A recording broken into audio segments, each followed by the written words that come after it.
to introducing our panel. The panel will discuss on a vertical impact conversation and how multiple technologies are converging to impact different verticals and business models. I'm first going to invite to the stage the moderator for the panel. Please put your hands together for Mr. Ramesh Loganathan, Professor, Co-Innovation and Outreach at IIIT Hyderabad. After 25 years in the product R&D space, in December 2015, Ramesh moved full-time into academics.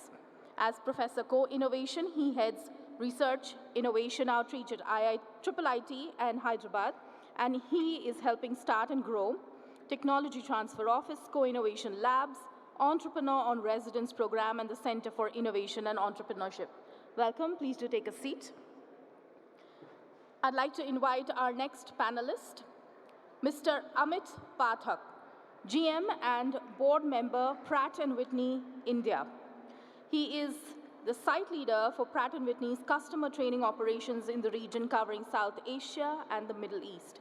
He is also the industry co-chair for the US-India Aviation Cooperation Program, ACP, Skills Development Subcommittee. Welcome, Mr. Amit Pathak. Our second panelist is Mr. V. Lakshmikant, MD, Broadridge, India, VLK, as he's more fondly known as. His leadership spans execution, product, technical innovation, and business strategy. He is a member of the Global Executive Leadership and heads the India Center, the largest location for Broadridge across the globe, where he is responsible for delivery of product development, innovation, and operations. And finally, on this panel, we have with us Mr. Gaurav Kataria, Chief Digital and Information Officer, Sai Life Sciences Limited. Gaurav has over 21 years of experience across digital transformation, technology, consulting, marketing strategy, strong operations capability. Currently with Sai Life Sciences, Gaurav is driving its digital and IT strategy in line with its vision and growth ambitions globally. Welcome to our panel, and over to you, Mr. Ramesh. Thank you. So, good afternoon. For the next 45 minutes, we're going to be looking at vertical impact of emerging technologies and how the technologies play into what we do as an industry today. So, yeah, yes. So, as an industry, I think we're getting much more mainstream, much more integrated into the either the client organizations or the parent organizations, and getting into more mainstream from being more of a back office development organization and other functions. We're increasingly getting more mainstream, more frontline in terms of the business, in terms of customer facing, and so I think it's no longer enough if, as an industry, if we just do what's been defined somewhere else. Right now, we are part of the whole definition process. And like right here, we have 3 leaders who have been with large organizations, and some like VLK been with only one organization, all his phenomenal career. And so they've seen this transformation. So that's what we're going to be discussing. Like we talk so much about AI, IoT, computer vision, language technologies, data sciences, all kinds of technologies. What does it mean for us? I mean, like vertical integration as in, how do we weave that into, 5 years back, 10 years back, we might have done such work, but somebody has defined already. We would have just been doing the implementing.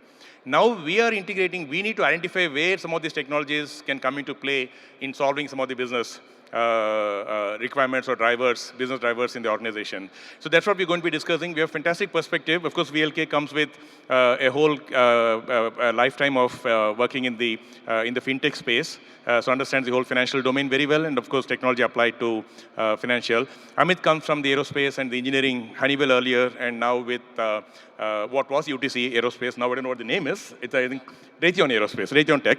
So Amit has that perspective in terms of as an engineering company, which again, like is a very traditional industry. You can't just jump and adopt new technologies because a lot of things at risk there. Aerospace, you can't take chances. but still they have to be using emerging technologies. So Amit comes from that perspective. And Gaurav has been in the engineering sector, now in the pharma sector. Again, a space where healthcare today is a serious adopter of some of these technologies. I mean, at IIIT, we're doing work, many other institutions are doing computational drug discovery. I mean, how do you discover new drugs by using some of the models? So that's a space where there's a lot of opportunity for tech as well. So just to get started, I would request each of the panelists to just quickly introduce their background and connect their background to the topic, opening comments. So let's start with Amit. There's a mic there.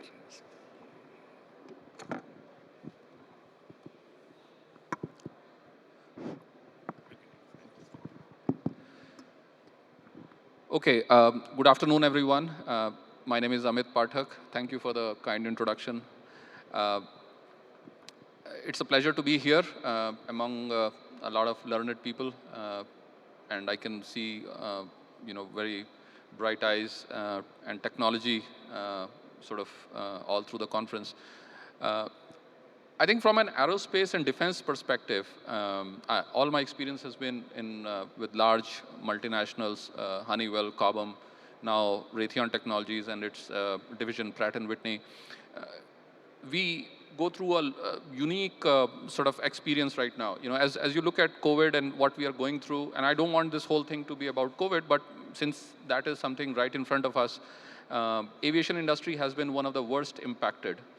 Uh, which is a challenge in one side, but then also it throws up a lot of opportunities. And I think during the course of the discussion, we will talk about some of that. In general, I think aerospace and defense industry is seeing a huge connect uh, with new age technologies. In the past, people used to view our sector as more like a sort of a brick and mortar kind of a industry, heavy manufacturing and so on. But as the future of flight is changing, as the future of war fighting, if you look at the defense side, is changing, where the future is going to be, you realize that there is a huge role that digital technologies are going to play. And it's across the spectrum. You look at how we make our products, uh, but more importantly, how we support our products in the field, how we maintain our products and our customer fleets in the field. There is huge impact of some of these technologies. And I think during the course of this discussion, we will be talking about some specific examples where I can share with you how we are working with startups, we are working with some of the technical experts and bright minds like all of you here to solve problems that have existed in the industry for a long time. And just because the technology was not there, we didn't have a solution. Well, now we do.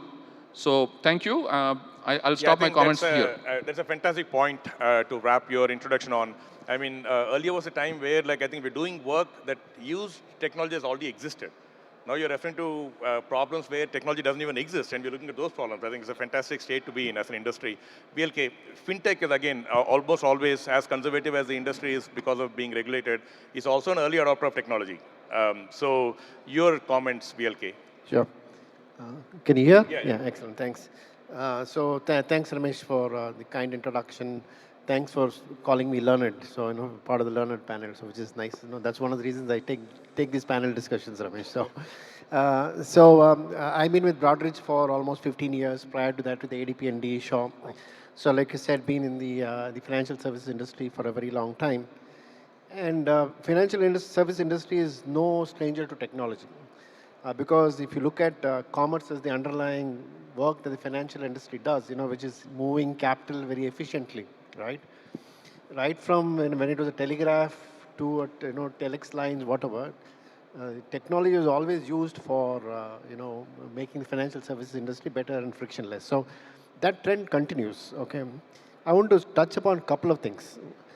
In the good old days, technology was an enabler. Today, it's probably the other way around, which is, for example, people like Goldman say that we are a tech company that happens to have a banking license. Okay, same thing with JPM. So, for example, Goldman has more engineers than Facebook or Twitter.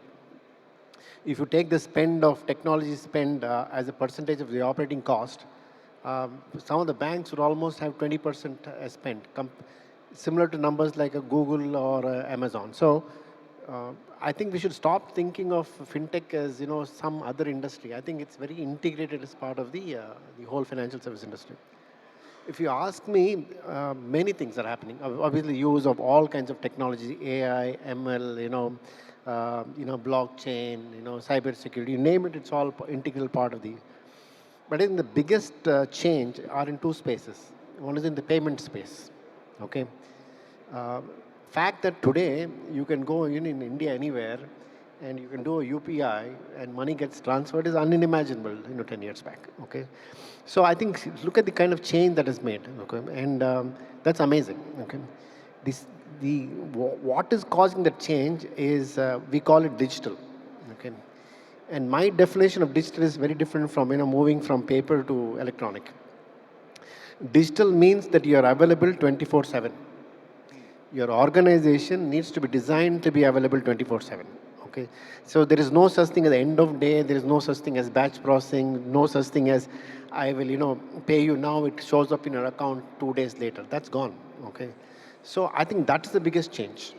And organizations need to support that through various technologies, whether it's cloud, whether it's DevOps, whether it's real-time analytics, to support that 24/7 operation. So I think that's where the financial services industry is headed. There's a lot of obviously the devil is in the details.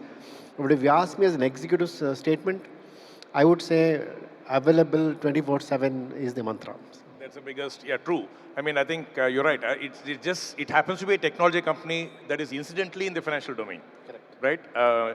All banks and institutions like Broadridge have always been extremely tech intensive and tech savvy. They can't do what they're doing without technology, and you're right. So they're to be viewed more as a technology company in the fin space rather than a fin company using technology. Absolutely. So true. And payments is yesterday I was at a digital empowerment NGO event where they work on grassroots social and digital adoption, and they were talking about how UPI has spread even to the villages. I mean, now we know street vendors, all of them have their phone pay or UPI, but it's even gone down to the extent of like even in rural sector. So that's true. We'll discuss more on that. Gaurav, you come from a slightly different perspective as head of technology, head of strategy in different sectors, but again, core sectors, right? You're not on the IT side. You're more technology on the domain side. So your opening thoughts, Gaurav. Sure. Can you hear me? Yeah. Okay, perfect. Yeah, so technology has evolved, over the past so many years, right? And I think what has also happened is, along with the technology adoption and technology change, I think we as enterprises or startups have also matured. So where to apply technology has also changed drastically. The way I look at it is, if I sort of break it down into three areas, right, or three zones of impact, like I want to call them.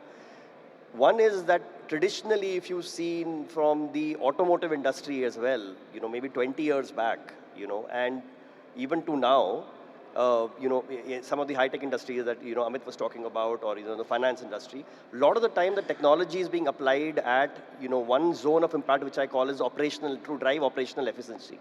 Right? How do you really impact bottom line of an organization and make the organization processes better, make the organization lean, bring cost out kind of initiatives.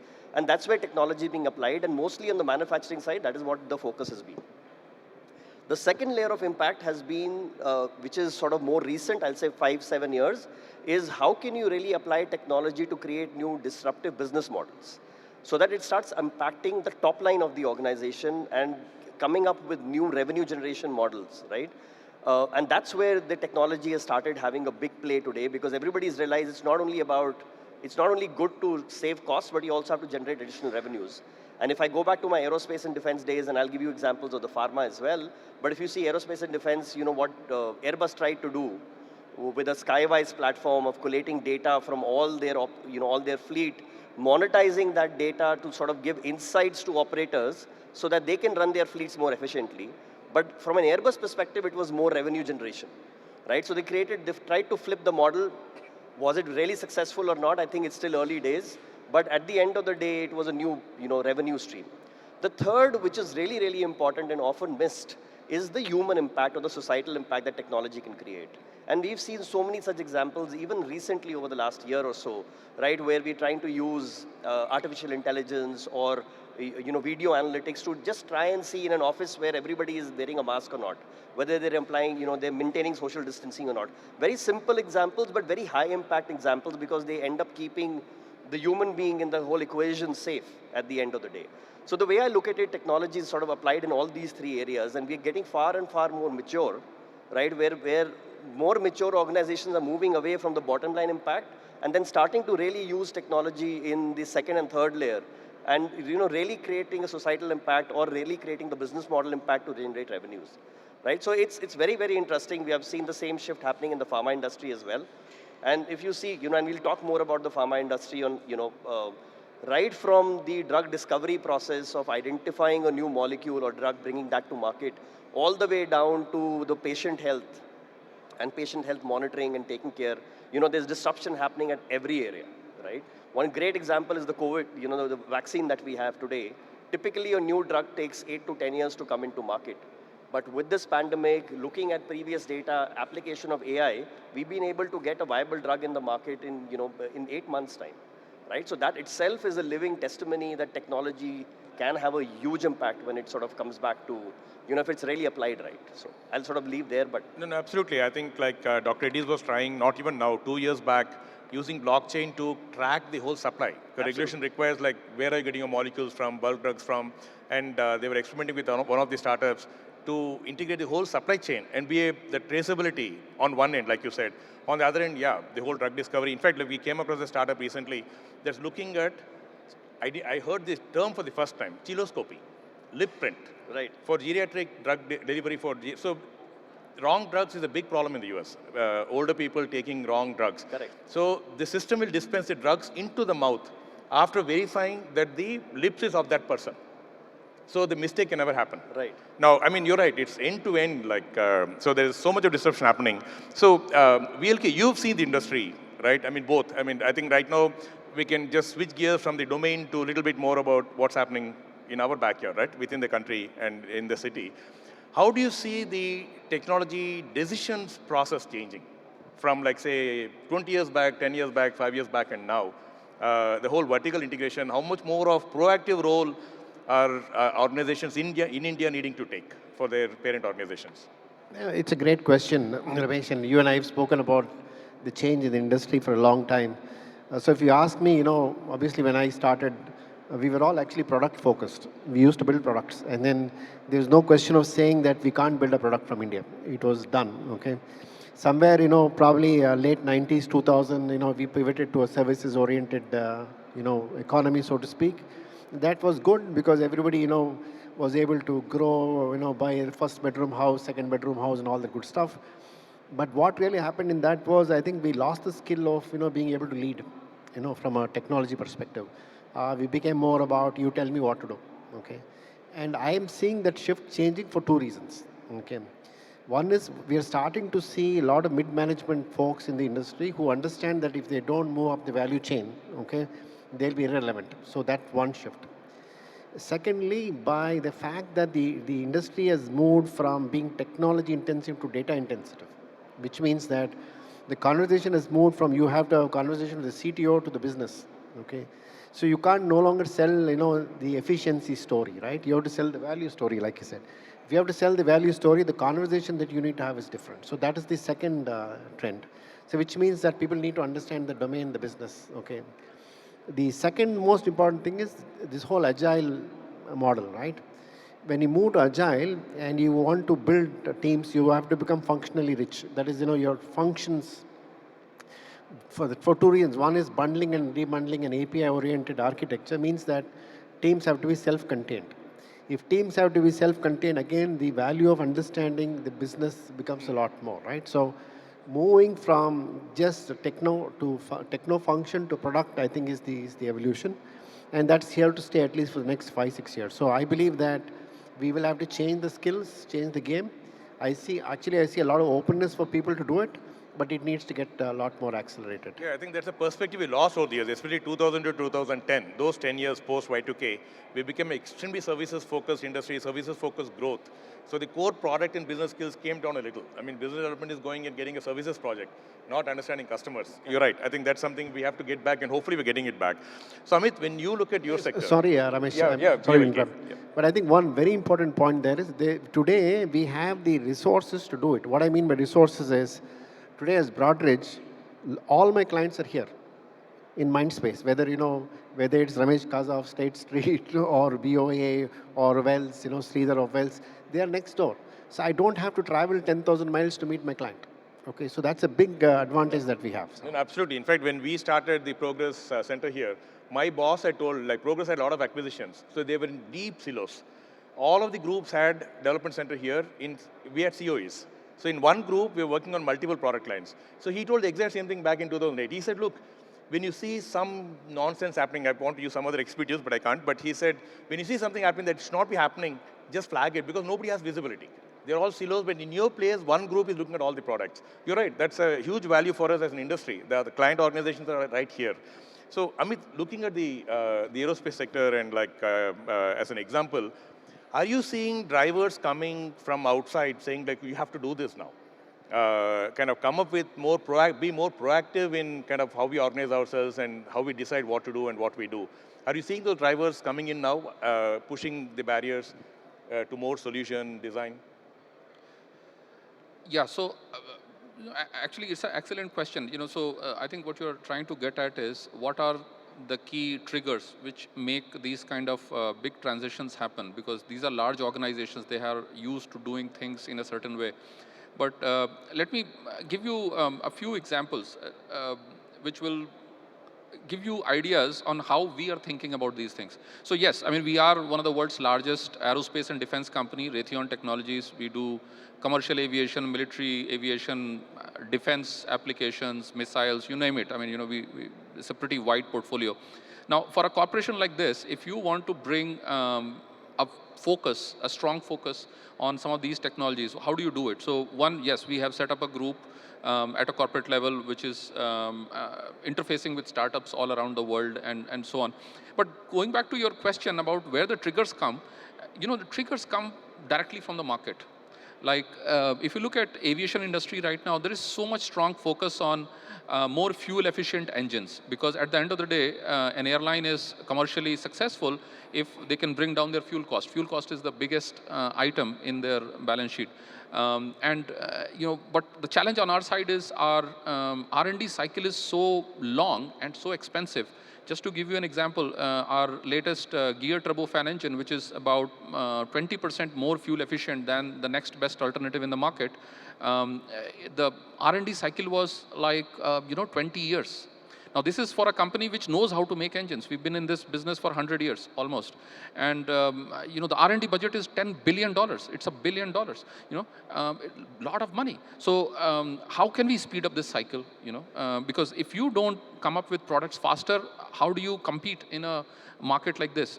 And the question is, if we don't do it, our competitors are going to do it. So we have to be always, up on our game. So this is an example of on the R&D and design side. Similarly, you think about how do we, support our customers in the field, because we don't make money by, manufacturing engines. We make money by, maintaining our engines, and so our engines have to fly very, very efficiently. So I wanted to give a specific example. Maybe that will set the context of, and a lot of people here will also understand how our businesses, operate. So we had this specific problem. We also happen to be one of the world's fifth largest leasing companies, aircraft engine leasing companies. So whenever our leased engines come back from lease returns, it's like, you return your car after leasing it. So obviously somebody has to inspect that there are no damages and so on. Now, this activity used to take like weeks, and all that time our engine is on the ground. Okay, and this was a manual process. That's how it has been for a long, long time, for decades together, because there was no technology available to do a good job with this. So we gave that out as a challenge, and it was run out of India at T-Hub. And we were amazed with the outcome, because almost 70 startups from all around the world presented, and we shortlisted 3. 2 out of them were from India. So that was like an eye-opener for our headquarters also. They now realized, okay, this kind of cutting-edge innovation can happen in India. And now we are very close to sort of finalizing a winner out of that, and who will win a sort of a big project there. And that's a big, I would say, support for me also, because I'm trying to, explain to our headquarters that, look, we could do these kind of activities. And now nothing like, an actual example. And so what is happening is, we are using computer vision and artificial intelligence to have a look at the engine and, do inspection. So what used to take weeks can now be done in a matter of minutes.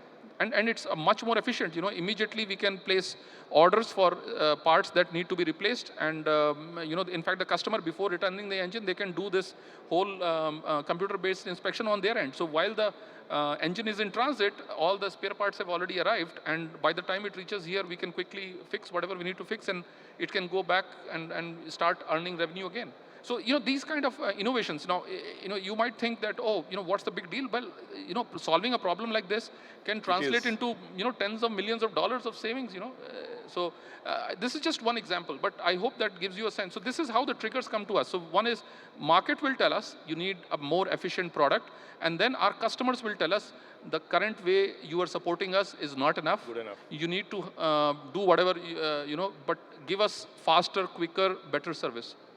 No, absolutely. I think just visual inspection of quality, all kinds of. We got a bunch of problems just before the pandemic. Unfortunately, pandemic, so we couldn't take it forward from Tata Aerospace.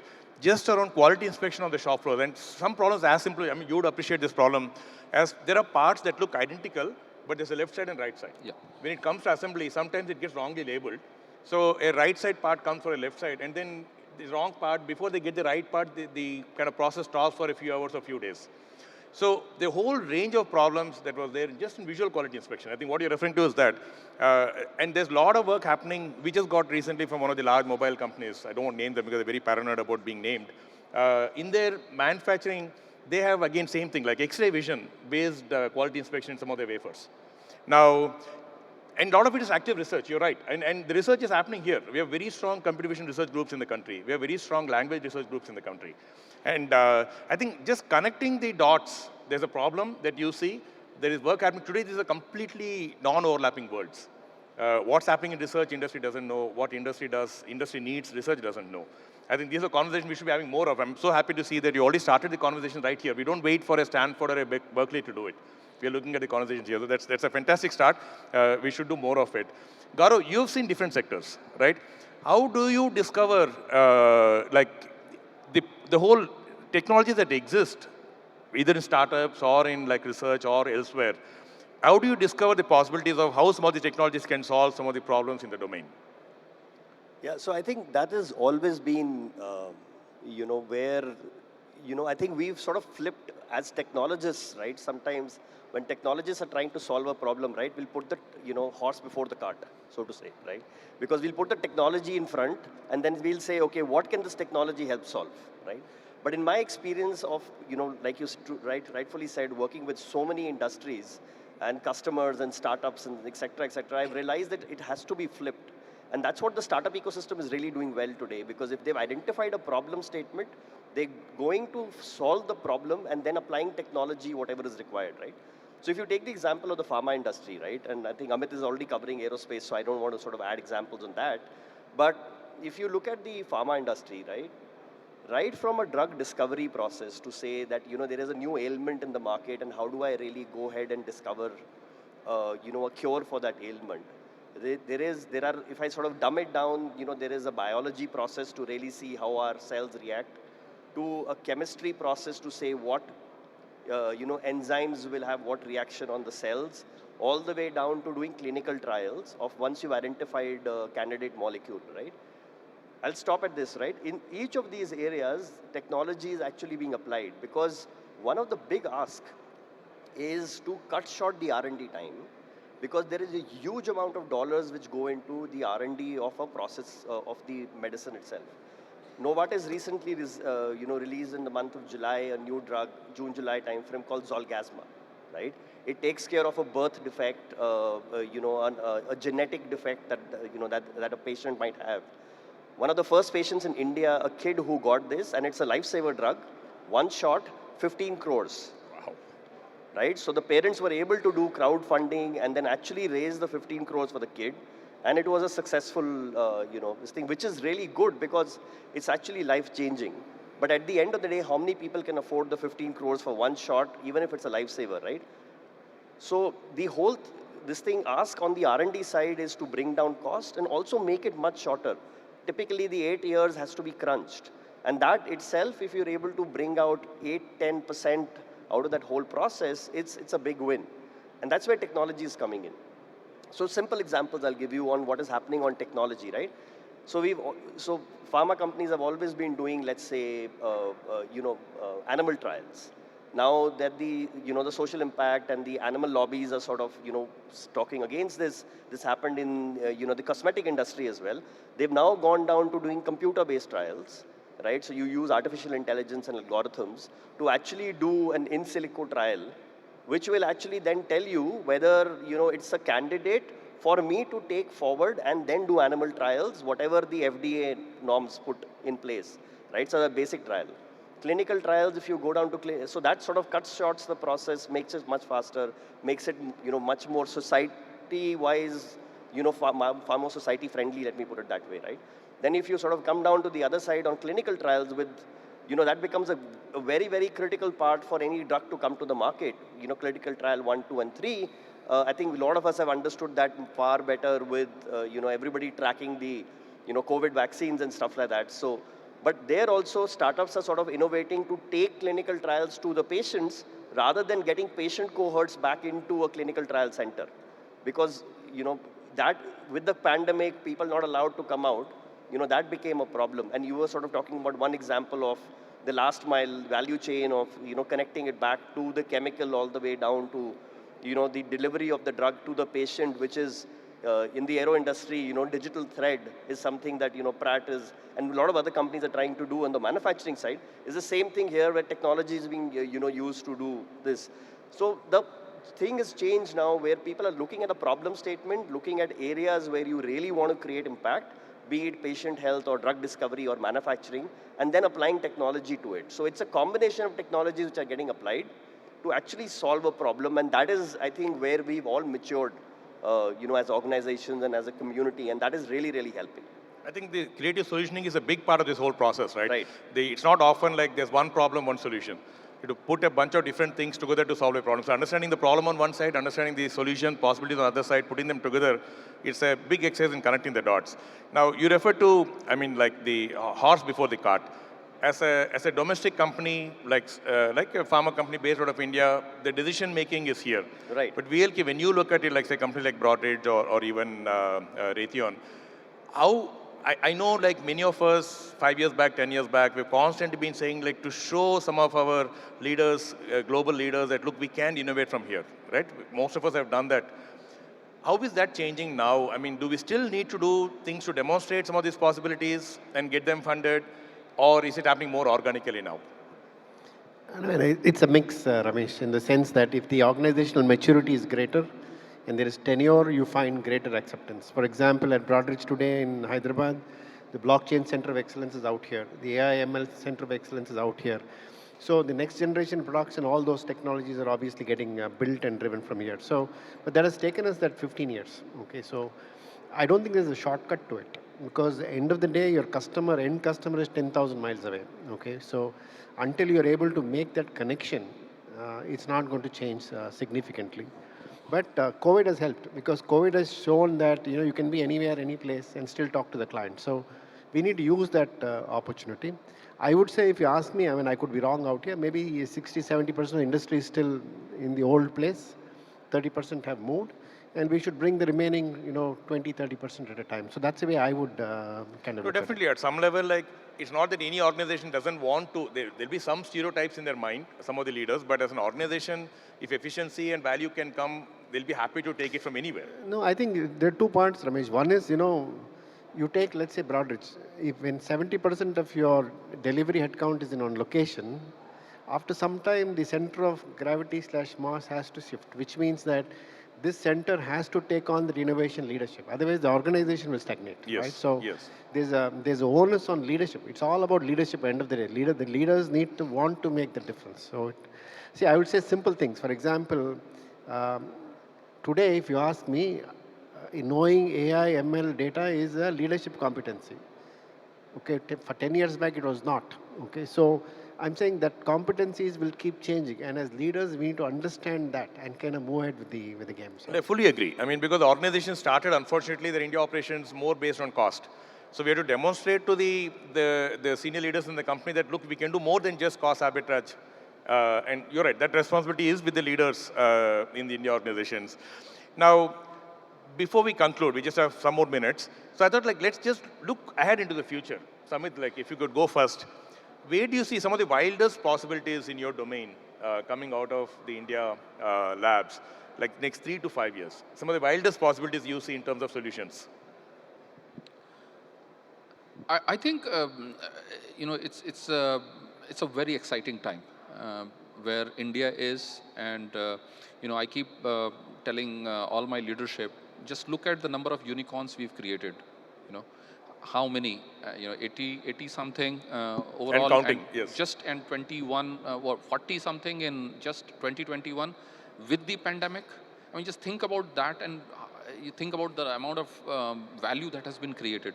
So I think the future is very bright. But I will also say, and if I can take a minute and share a little bit about, what is different about aerospace and defense and why it is so difficult to answer the previous question. As compared to a lot of other sectors, there are some unique things about aerospace and defense. One is, obviously, it is one of the most regulated industry. You can't do whatever you feel like.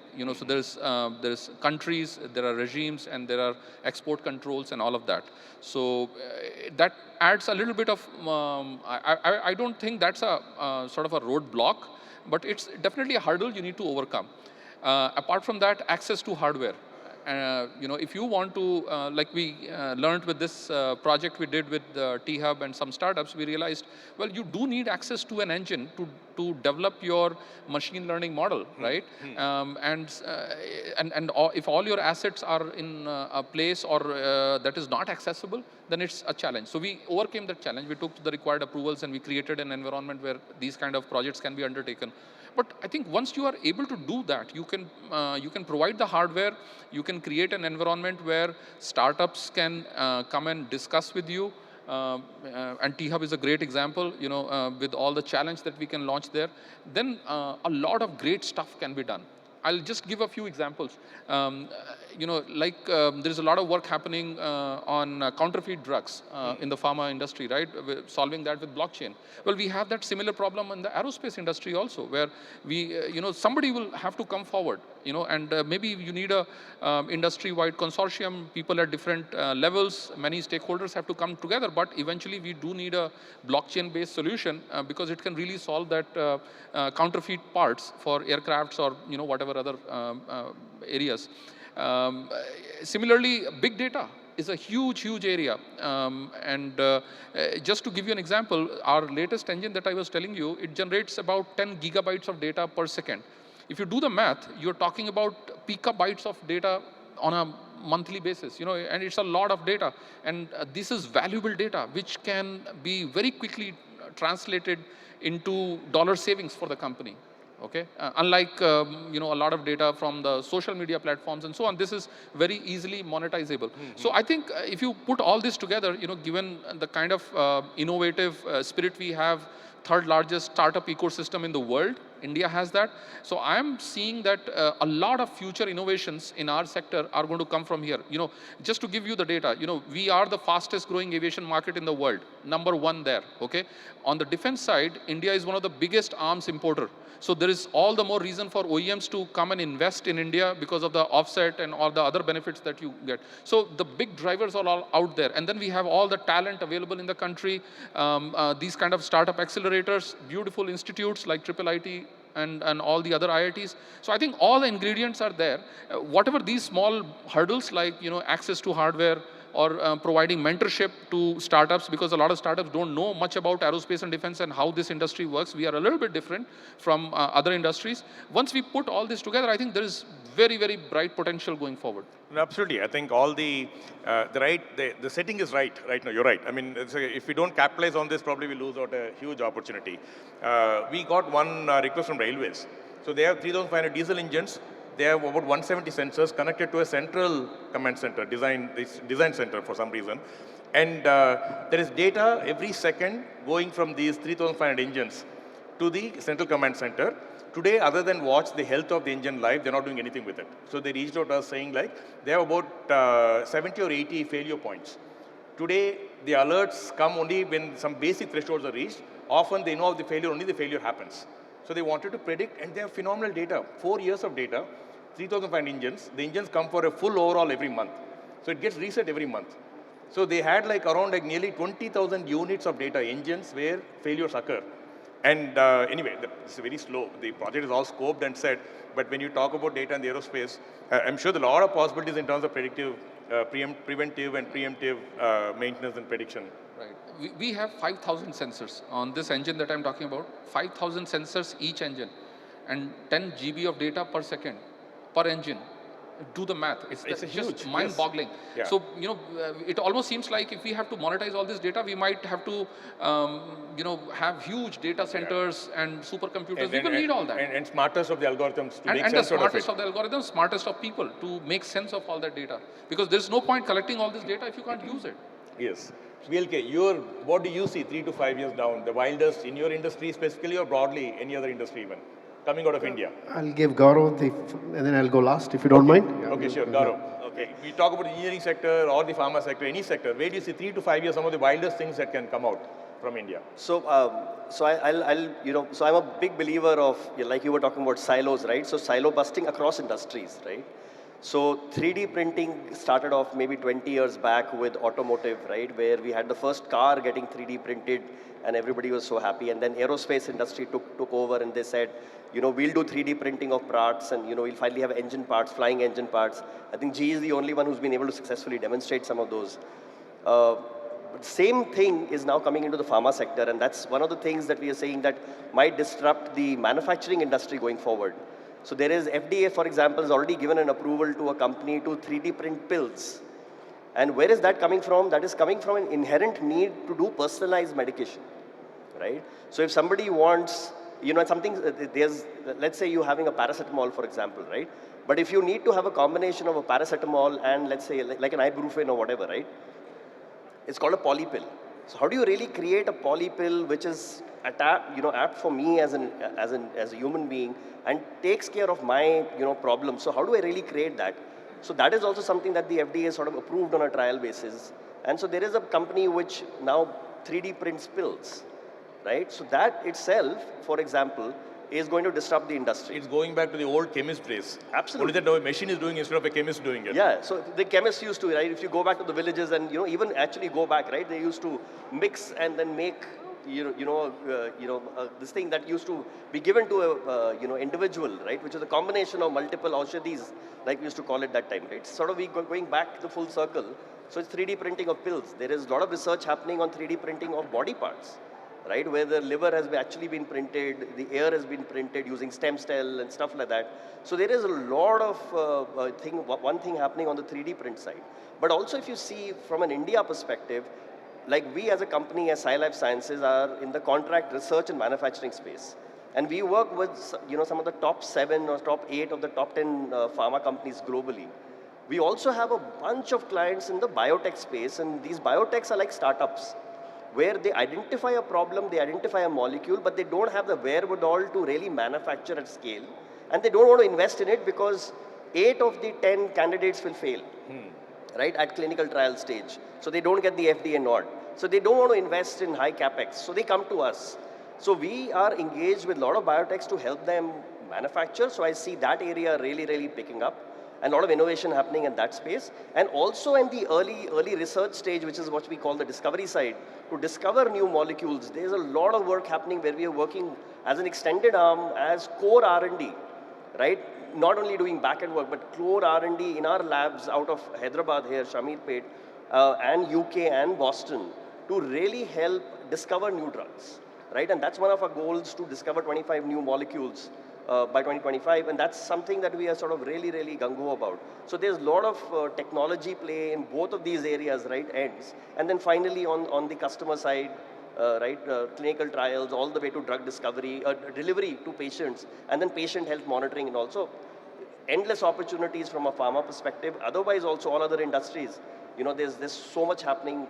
If you just see the number of startups, the variety of startups, even in this hall today here, right, looking at different sectors, it's like, exciting times ahead. I hope we become like the Cambridge in Boston, right, as a life sciences innovation cluster. Oh, I'm sure we will. VLK, last word.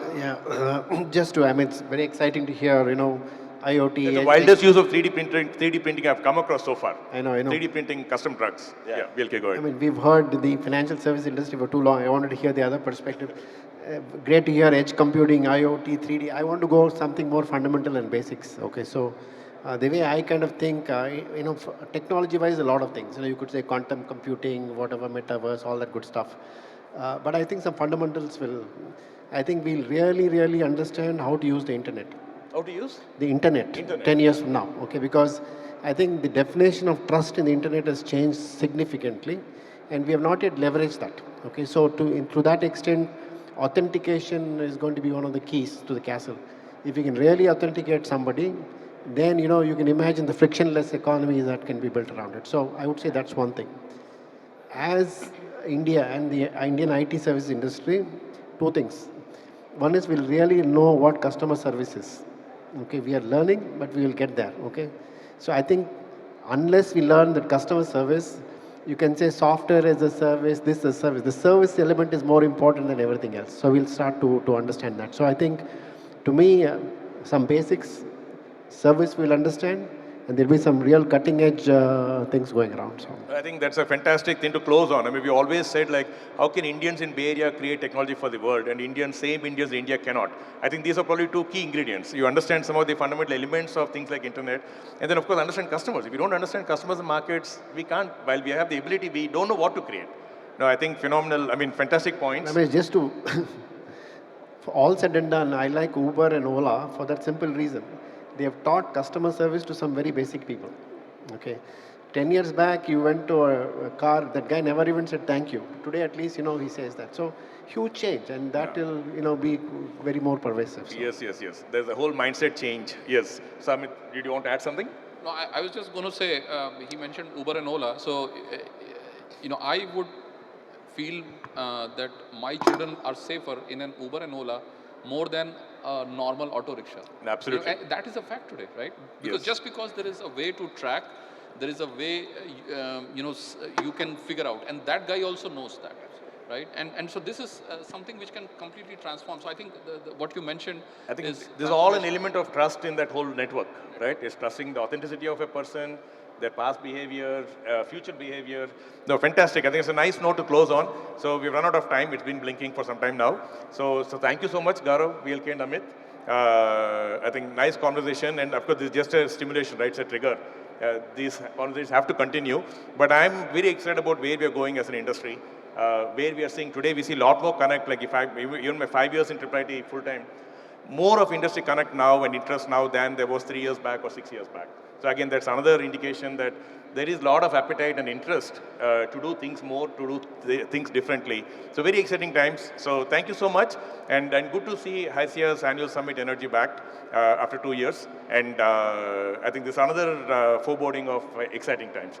Thank you so much, Gaurav, thank you very much. And Amit. I request the panel to please hold for a couple of seconds more. Thank you so much for joining us today. In the morning, Ashutosh was talking about resilience, adaptability, creativity. All of you come from different industries, but what you will see is that these three values playing out and action around these three values in each of your industries and domain. And obviously, the story that you've built is that the future holds a lot of potential, a lot of promise. Thank you for sharing your insights and perspectives. And I'm going to request Mr. Kishore Bora to join me on stage to felicitate our guests and our panelists. Kishore is MD Energy Tech Global Private Limited and Managing Committee member, HICIA. So our moderator, Mr. Ramesh Loganathan, please. We start with our moderator first.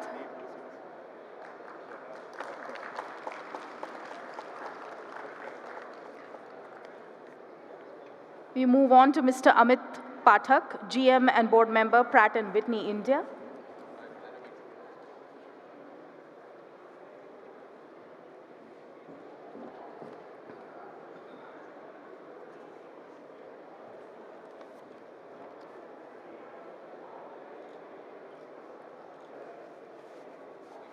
Mr. V. Lakshmikant, VLK, MD, Broadridge, India.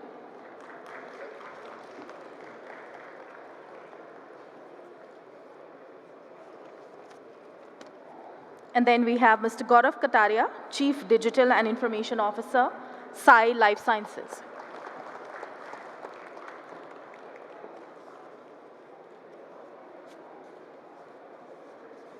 Thank you so much. We could have a quick photo opportunity with our panelists and moderator.